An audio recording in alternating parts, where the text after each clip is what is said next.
You said the thing, and now you are replaying it. It was hours ago. The meeting, the message, the moment at the party. It is over. Everyone has gone home, and you are still here, running it back. Did that sound stupid? What did they think? Did I talk too much or too little? Was that look they gave me a judgment? Your face goes a little hot even now, alone, in the dark, over a conversation no one else is thinking about. And it is not just the replay, it is the live version, too. The constant low scan of the room. Adjusting what you say so it will land well. Reading faces for approval. The small drop in the stomach at a raised eyebrow. You are, a lot of the time, performing. And it is exhausting because the audience never leaves. So here is what I want to show you. Why this grip is so strong. Why it is built on a mistake about how much anyone is actually watching. And one move to loosen it. Not just stop caring. You cannot will that, and you know it. Something that actually works on the root. Start with the part that is almost funny once you see it. You feel like the main character, on stage, lit, watched. Your every word noted and weighed. And here is the thing, so does everyone else, about their own life. The person whose judgment you fear is, right now, mostly thinking about how they came across. Replaying their own cringe, worrying what you thought of them. The harsh, attentive jury you are performing for does not exist. There is no jury. Everyone in the room is in their own courtroom, defending themselves. Far too busy starring in their own film to be the audience for yours. Think about it honestly. How much are you right now dwelling on the awkward thing a colleague said last week? Almost not at all. That is exactly how much they are dwelling on yours. The spotlight you feel is real. But you are the one holding it, and you are pointing it at yourself. And yet, you have probably been told some version of this before, and it did not cure you. Because the fear was never really about this room or this audience. It is structural. Somewhere along the way, you outsourced the verdict on your own worth to other people. You made other minds the judge of whether you are okay. And once you have done that, every interaction becomes a small trial. You can never rest because the jury is everyone, and it never adjourns. You are not anxious because this one person might disapprove.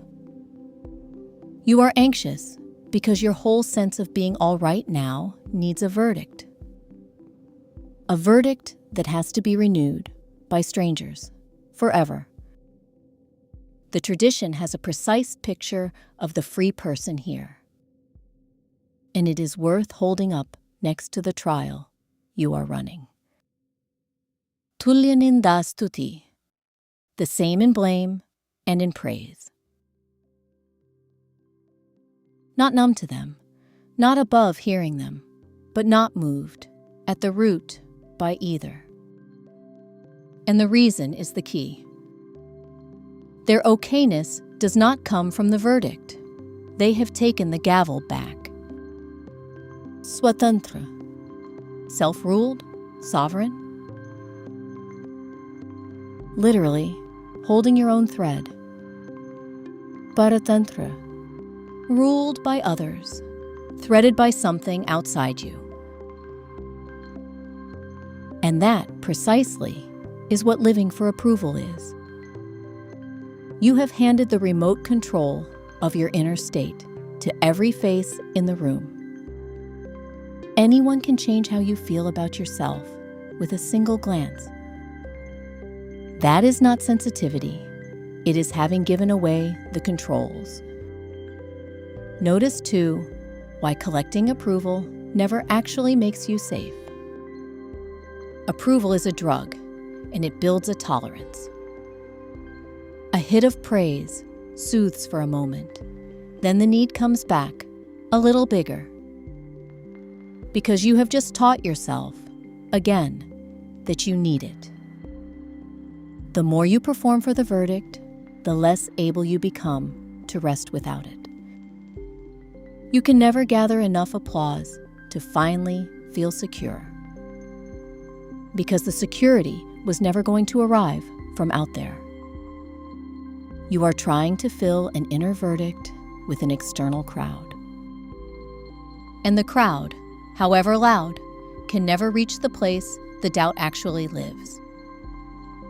Set the misreading aside cleanly, because it matters. This is not a case for becoming cold or arrogant or indifferent to everyone. Caring about the people you love is good. Wanting genuine connection is human. Taking real, honest feedback and getting better is wisdom, not weakness. Some judgment is accurate and worth listening to.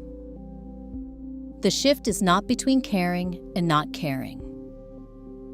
It is between caring about people and being ruled by their imagined verdict. You can value someone's opinion deeply without making it the judge of your worth. The freedom is not indifference. It is no longer needing the verdict in order to breathe. So here is the practice for the next time you catch yourself replaying, scanning, performing. First, the reality check. Ask yourself honestly, how much am I, right now, thinking about that other person's small mistakes? The true answer is almost none. That is the measure of how much they are thinking about yours. The attentive audience is a fiction your mind is generating. Name it. No one is watching this as closely as I am. Second, take the gavel back. Notice that you are waiting for a verdict from outside. And instead of chasing it, ask the only question that was ever actually yours. Did I act in line with who I want to be? Not, did they approve? Did I behave with honesty and decency by my own lights? That is the one court whose ruling you can actually live inside. Answer that and let the imaginary jury argue among themselves without you. You will hand the gavel back to them within minutes. You will catch yourself scanning again. That is normal. You take it back again. Each time, the grip loosens a little and the room gets a little quieter.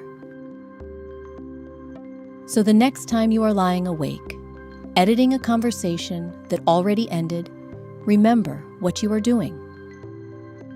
You are performing for a jury that went home hours ago and was barely watching to begin with. Because every one of them is in their own courtroom, defending their own case. No one is watching you nearly as closely as the voice inside your own head. The verdict you keep waiting for was never going to set you free. Because the freedom was never theirs to grant. You were never on trial. You only handed someone else the gavel a long time ago and forgot that you were always allowed to take it back.